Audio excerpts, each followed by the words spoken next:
I do appreciate what Saylor's saying, right? That Bitcoin is so fundamentally new that any kind of analysis that you did of economic systems before, if Bitcoin does what I think we think it's going to do, right?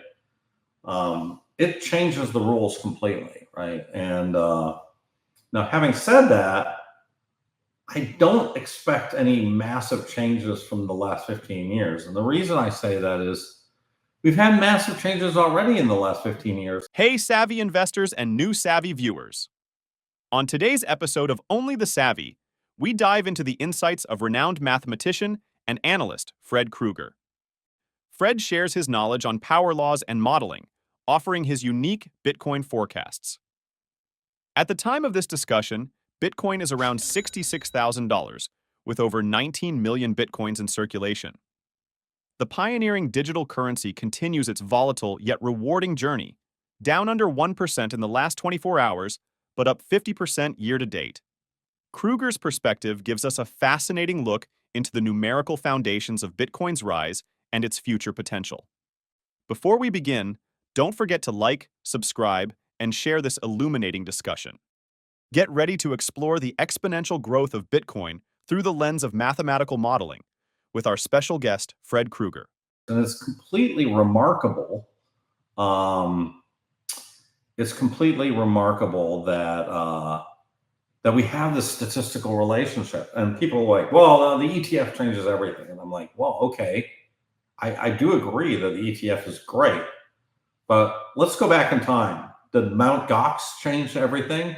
The fact that you can buy Bitcoin on Mt. Gox. Did BitInstant, right? That Charlie Shrem, who we know, right? And the 30% of all transactions in 2013, for example, were done on Charlie Shrem's BitInstant. So a lot of people don't know that, but that it's a fact because it was the most efficient way to send money to Mt. Gox, and I actually used it in 2013. So BitInstant was it's a big deal. And Charlie spent 2 years in jail for money laundering in 2014. So things have changed a lot. It was the fact that Coinbase adopted Bitcoin significant? Yeah. Was the fact that Saylor found Bitcoin? It was the first company to do it. That was very significant. So there's been a lot of very significant things. So Saylor, who I'm a big fan of Saylor, and I love his very inspirational videos. And he definitely helped in my onboarding of Bitcoin, although I was onboarded a little bit before him. He had this video in Prague where he's talking about, again, all your models are destroyed. And I can appreciate somewhat the video because what he's saying is he's sort of saying that Bitcoin is kind of a game changer, right? So, if you looked at bows and arrows and then, chariots, and then all of a sudden you have like guns and nuclear weapons, you can't really extrapolate from bows and arrows and guns to nuclear weapons. There's no real kind of extrapolation there.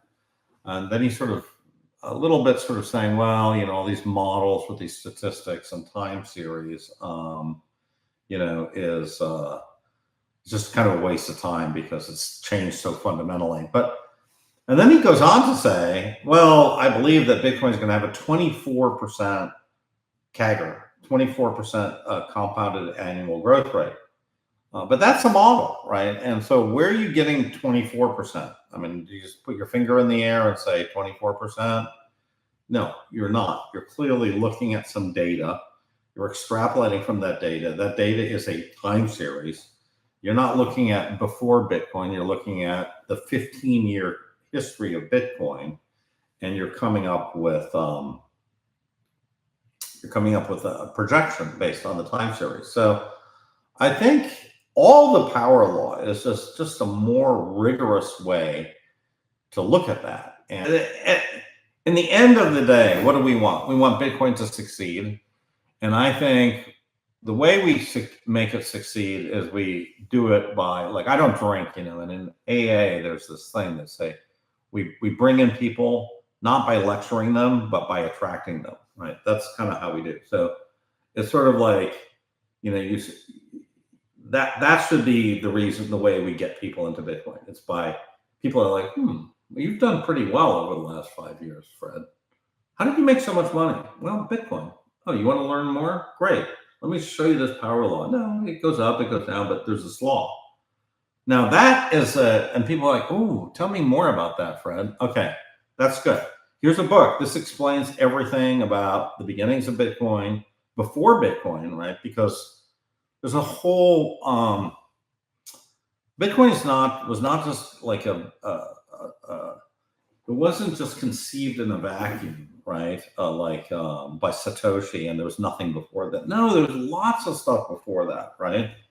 And Diffie, who we now talk to on email, is kind of like a god to a lot of us. I mean, like, the guy invented him, Ralph Merkle, and Whitfield invented private key cryptography, right? So that's a pretty significant deal. They did that in 1975. Now, 1976, and a year later, you have RSA that came in, right? So that was, we're talking almost 50 years ago. Right? We're talking 50 years ago almost, right? And that's when cryptography was built. And then you have Chom, right? And, I had dinner with Chom and Ben, and Chom is amazing. Chom, in his 1982 dissertation at Berkeley, he showed it to me, and you can see it online.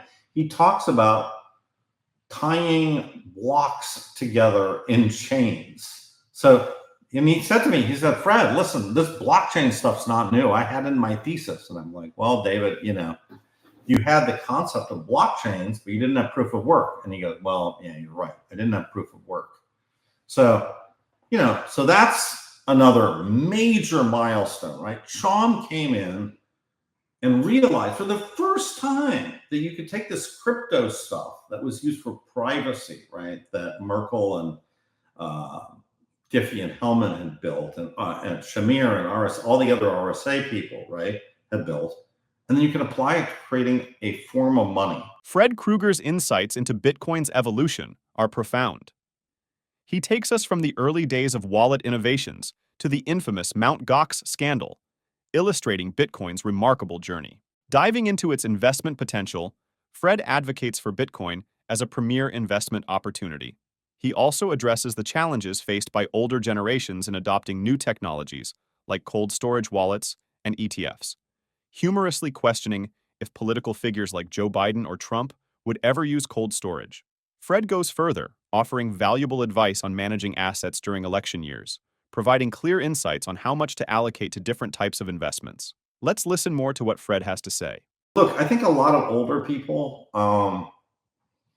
I sincerely recommend the ETF because it's easier to keep track of, and if you're really old, you're not that close to the end, and passing it on to the next generation is also important, right? Can you imagine Joe Biden using cold storage? I can't. I can't imagine either President Trump or President Biden using cold storage. I just cannot imagine. So, anyways, in his case, I say, let's use the ETF, for your next big slug of stuff, because I think that's better. I think the federal election is going to make an enormous impact on Bitcoin, right? So I think if Trump gets in, I think we're 100% going to 200,000, 300,000 next year. 100%, right? If Biden gets in, I still think Bitcoin's going to do fine, but I don't think it's going to do as good, right? So I think you have to ask yourself: is it worth? You have to make your own mind up about that. I think I definitely think Trump will be better for Bitcoin. I don't think it's a do or die. I think if you're somehow in the crypto world, right? I think I think that Trump would be probably way better than Bitcoin. In my case, I'm more of just a Bitcoiner, but I do think Trump's going to be much better, and I think I think everything with respect to like Bitcoin mining, self custody, all this stuff. I think those things. But I mean, obviously, it's not the only thing. If you're in Bitcoin right now, I think we can. I think you're probably going to triple your net worth. If you're kind of close to 100%. So I do think I think that's probably coming, and it must have been Satoshi was really really good at attracting people to the project initially, right? And I think if you look at the very early days, and we have now some data about that, like if you look at how many people were on Bitcoin, right? How many people were on Bitcoin would you think in 2009? I'd say under 50 people. In the entire year, there's under 50 actual addresses that were on Bitcoin in 2009. So nobody really took it seriously. In 2010, yeah, it started taking off, right? There was about the end of 2010, there was about 10,000 active addresses. And then Satoshi left in April of 2011, made the exact right idea. But it wasn't something where, other than just printing this code, I don't know if Satoshi could have seen that it's going to evolve in the way that it has. And I certainly think you'd be surprised at these ETFs. Hal Finney had talked about Bitcoin banks, but that's very different from these ETFs. So I think it's really hard to predict. And I think it's really hard to predict where things are going to be 10 years from now, even, right? So this whole thing has been 15 years. It's not been that long. Not been that short either. It's Godzilla has been stomping on the planet for 15 years. But I definitely think if you've got your Bitcoin and you've held it now, you got to hold it. You got to hold it a whole lot longer now. We're at the beginning of this thing. Congratulations on getting in. Congratulations on getting your stack. Welcome to the Thunderdome. This is going to go up. This is going to go down. There's going to be ups and downs. It's going to be gut wrenching. You haven't lived through the 2022 bear market or the 2017 bear market. Well, there's going to be another one. There definitely will. But I definitely think that this is one of the it's going to be one of the best things that happened to you. As we conclude this interview with Fred Krueger, he argues that even a small allocation from these investors could significantly impact Bitcoin's price discovery. Fred's analysis offers a unique perspective on Bitcoin's growth trajectory, combining mathematical rigor with a deep understanding of its history and evolution. We'd love to hear your thoughts as well. If you had to pick between Trump or Biden using cold storage, who do you think would succeed?